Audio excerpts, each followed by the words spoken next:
Ce livre, c'est l'histoire d'un homme qui a évolué pendant 40 ans dans l'ombre.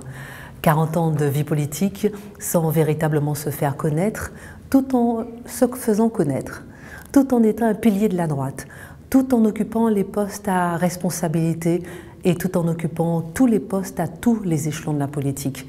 Maire, député, sénateur, vice-président du conseil général, président du conseil régional, général, etc. Plusieurs fois ministre et même premier ministre. Et maintenant, il arrive à la dernière marche du pouvoir, accession à la présidence de la République. Il s'appelle François Fillon, 40 ans de vie politique. 14 ans, il affiche dans sa chambre le portrait du général de Gaulle.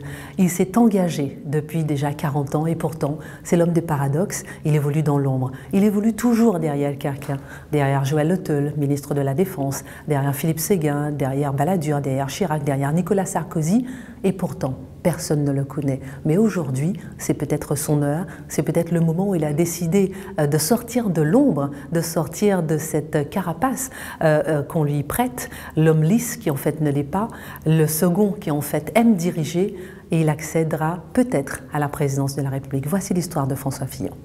Ce livre est une plongée particulièrement détaillée de la vie personnelle et politique de François Fillon.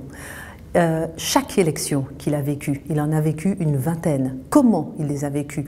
Comment il s'est engagé en politique? Pourquoi?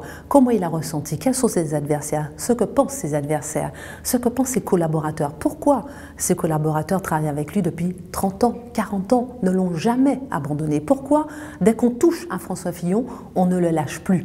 Voilà ce qui est raconté dans ce livre. Et jusqu'à arriver à ceux qui font son footing avec lui, ceux qui font de l'alpinisme avec lui, ceux qui font de la course automobile avec lui, et aussi ses proches, son père, sa mère, qui aujourd'hui n'est plus et que j'ai pu rencontrer il y a quelque temps, mais aussi son frère, alors qu'il a eu 3 frères, et des proches que finalement j'ai pu rencontrer en dernière ligne droite du livre, alors que François Fillon, à l'image de sa réputation, ne voulait pas qu'il y ait de livres sur lui, mais j'ai fini par rencontrer sa famille qui m'ont raconté comment il était à l'école, comment il était enfant, comment c'était un surdoué qui ne le savouait pas, comment on l'appelle jusqu'à aujourd'hui le surdoué de la politique dans la Sarthe, comment lui-même dit qu'il n'était pas bon à l'école, et lorsque vous allez visiter ces enseignants que j'ai rencontrés, ou bien lorsque vous allez fouiller dans ces carnets de notes ce que j'ai fait, vous découvrez qu'il n'avait que de bonnes notes.